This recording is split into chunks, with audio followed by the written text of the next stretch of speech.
एक वो दौर था जब चंबल के बीहड़ में 10 सुंदरी फूलन देवी का नाम चलता था। धीरे धीरे पूरे विश्व में उनका नाम गूंज उठा। समय बदला, समाज की परिस्थितियां सामान्य हुई तो फूलन देवी ने राजनीतिक पारी भी आजमाया, जिसमें वे लोकसभा तक पहुंची। उनके जीवन में जो अच्छाइयाँ थी, निषाद मसवाड़ समुदाय के लिए ही नहीं, पूरे भारतीय नागरिकों के लिए प्रेरणा स्रोत है। स्वर्गीय फूलन देवी की हत्या होने से समाज में उनकी कमी सदैव खल रही है। यह समाज राजनीतिक, आर्थिक, शैक्षिक रूप से पिछड़ गया है। इस समाज की अतीत से लेकर वर्तमान में दशा व दिशा को फूलन देवी के पति उमेश सिंह निषाद से आई कनेक्ट न्यूज संपादक सुभाष निषाद ने जाना। पेश है उनसे बातचीत के मुख्य अंश।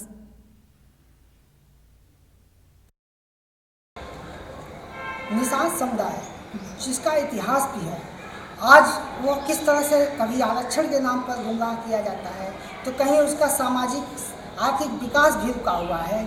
और समाज में कुछ समाज सेवी हैं, और आइए मैं उनसे जानता हूँ कि इस समाज के प्रति उनकी क्या भावना है, समाज किस दिशा में जा रहा है, किस तरह से वो आगे बढ़ सकता है। हमारे साथ में हैं फूलन देवी, स्वर्गीय फूलन देवी जी के हस्बैंड श्री उमेश सिंह जी। मैं जानता हूँ आज वो कार्यक्रम उसमें कांग्रेस ज्वाइन करने के बाद वो लखनऊ में आए हैं, तो उनसे मैं मुलाकात करता हूँ। जी जी, आप कांग्रेस ज्वाइन किए हैं अभी हाल ही में, और उसके बाद आप लखनऊ आए, तो कांग्रेस का समाज के प्रति क्या? सर, कांग्रेस से हमारे पुराने ताल्लुकात हैं। हम पहले कांग्रेस में ही थे, और कांग्रेस जो है वो राष्ट्रीय पार्टी है। और अभी बीच में हम बीएसपी के चुनाव लड़े थे, और जो मेरे समाज का मुख्य मुद्दा है वो मुद्दा है अनुसूचित जाति की श्रेणी में परिभाषित करने का। उनको उनके नाम पर्यायवाची शब्द के हिसाब से पहले से ही हम अनुसूचित जाति में हैं। हम दिल्ली में हैं, प्रदेश के अंदर अलग अलग नाम से हैं, और वो मुद्दा हमारा सिर्फ केंद्र सरकार में ही हो सकता है। और कांग्रेस पार्टी राष्ट्रीय पार्टी है, इसलिए हम अपना समाज के लिए राष्ट्रीय पार्टी में वापस कांग्रेस पार्टी में, ताकि अपने समाज का अनुसूचित जाति का मुद्दा वहाँ पर उठा करके उनको न्याय दिला सकें। अभी जो 70 पिछड़ी जातियों को सपा ने जो है आरक्षण के लिए अनुसूचित जाति में शामिल करने की बात की, उसके बाद स्टे हो गया है, तो इस मामले में क्या करेंगे? देखिए, बहुत सी ऐसी चीज़ें होती हैं,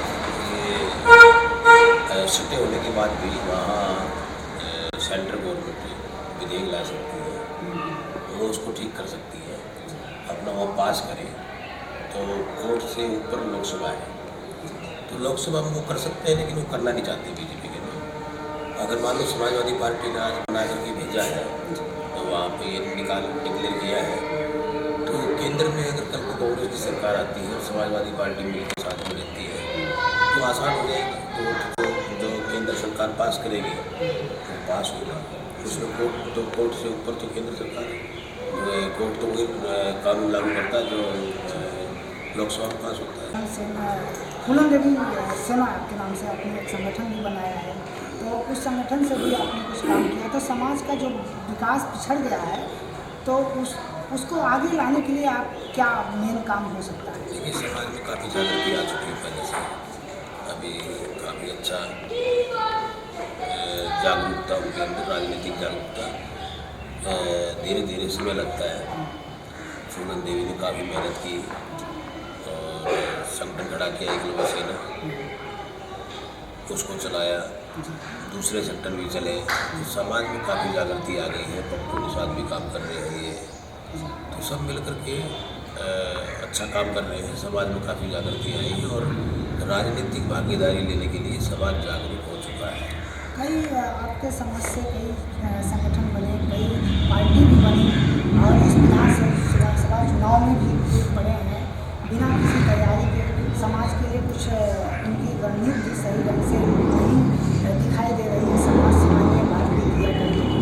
तो आज का जो स्थिति है, समाज की जो राजनीतिक स्थिति है, सामाजिक स्थिति है, उसको कैसे आप किस तरीके से सही कर सकते हैं? देखिए, ऐसा है जो कुछ लोग फूलन देवी के नाम से नाम लेकर के मूर्ति लगा के फूलन देवी का प्रचार करके तो समाज को गुमराह करने का काम कर रहे हैं। मेरा उनसे एक ही वो है कि अगर फूलन देवी की सच्चे उसमें मदद करनी है, क्योंकि फूलन देवी ने बहुत समाज के लिए काम किया है, समाज में राजनीतिक जागृति पैदा की है, समाज का नाम किया है, उसमें भी जाकर कभी कभी खड़े हो जाए, उसको भी जाकर देखा ना कि कैसा वो केस को भी लड़ना चाहिए ना। उसके नाम से मूर्ति लगवाने से तो मूर्ति भी वहाँ जमीन में डाल दी गई है। अच्छा, समाज में जो उनका और भी परिवार में है, फूलन देवी जी के आप हैं, उसके बाद और भी लोग हैं, उनकी क्या स्थिति है इस समय? सब ठीक है, अपना अपना काम कर रहे हैं सब। और हम तो यही कहेंगे कि फूलन देवी हो उसके सबसे ज़रूरी उसके केस को लड़े, उसकी CBI जांच की मांग करें, सब फूलन देवी का नाम लें। फूलन देवी जी काफ़ी विश्व लेवल एक उनका नाम आज है, चाहे वो समाजवादी पार्टी रही हो, चाहे वो भाजपा रही हो, चाहे कांग्रेस रही हो, सभी लोग जानते हैं उनके नाम से और समाज उनका बड़ा मान सम्मान की दृष्टि से देखता है। पहले वो जो थी उसके बाद राजनीति में आई, उसके बाद उनका समाज में वर्चस्व बढ़ा, समाज को आगे किया। तो अब उस तरीके से कोई सामाजिक नेता उत्पन्न नहीं हो पा रहा है और कोई किसी का ठोस नज़रिया उस तरीके से नहीं डेवलप हो रहा है, इसका क्या कारण है? प्रयास जारी है और समाज में काफ़ी लोग निकल के आएंगे और सब प्रयास कर रहे हैं, सब लगे हुए हैं। क्या किसी पार्टी को लेके अलग से समाज उठ सकता है या किसी राजनीतिक पार्टी से जो चल रही है उसके साथ में संबंध बना के समाज को लेकिन जोड़ा मैंने जाए? आपको कहा कि हमारा राष्ट्रीय सबसे बड़ा मुद्दा मेरा यही है कि हमारे समाज को जो पर्यायवाची शब्द है वो घोषित किए जाए। पूरे राष्ट्रीय लेवल पर हमारे समाज को अनुसूचित जाति का जो दर्जा मिला हुआ है उसको ठीक किया जाए, जो उसमें त्रुटियाँ हैं, जो उसमें कुछ गलतियाँ हैं, और वो गलतियाँ तभी ठीक हो सकती है केंद्र में सरकार में शामिल हो, पूर्व राष्ट्रीय पार्टी हो सकती है। मोदी सरकार ने अभी तक कुछ नहीं किया है समाज में, क्या उनकी भी कोई प्लानिंग रही है कभी?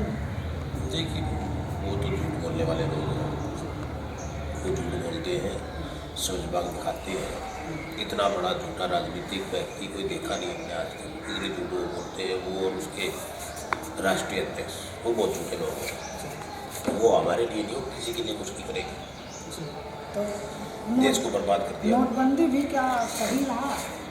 नोटबंदी पैसे वाला आदमी परेशान नहीं हुआ, गरीब आदमी, किसान, नौकरी करने वाला, छोटा काम करने वाला दुकानदार 3-4 महीने तो बहुत परेशान हुए हैं और कोई काला धन नहीं है। ये सब इन्होंने उत्तर प्रदेश के चुनाव को देखते हुए ये षड्यंत्र रचा था,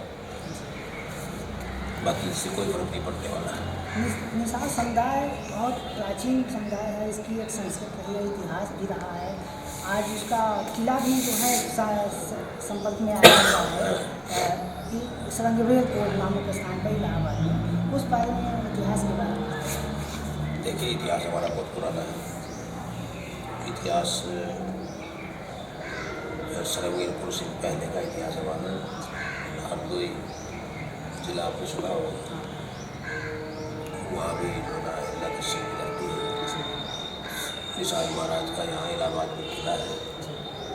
इससे पहले भी हमारा बहुत इतिहास है और उस इतिहास को जरूर लोग अब जानना शुरू हो गए हैं। चाहे हिंदू संस्कृति की सबसे महान बात है हमारे निषाद राज हो, जिन्होंने राम को नैया पार लगाई थी। नैया तो पार लगा दी लेकिन उतरा ही आज तक नहीं मिली है। हमारे साथ धोखा ही धोखा हुआ है और अभी भी वही चल रहा है। अभी धीरे धीरे सब ठीक हो रहे हैं।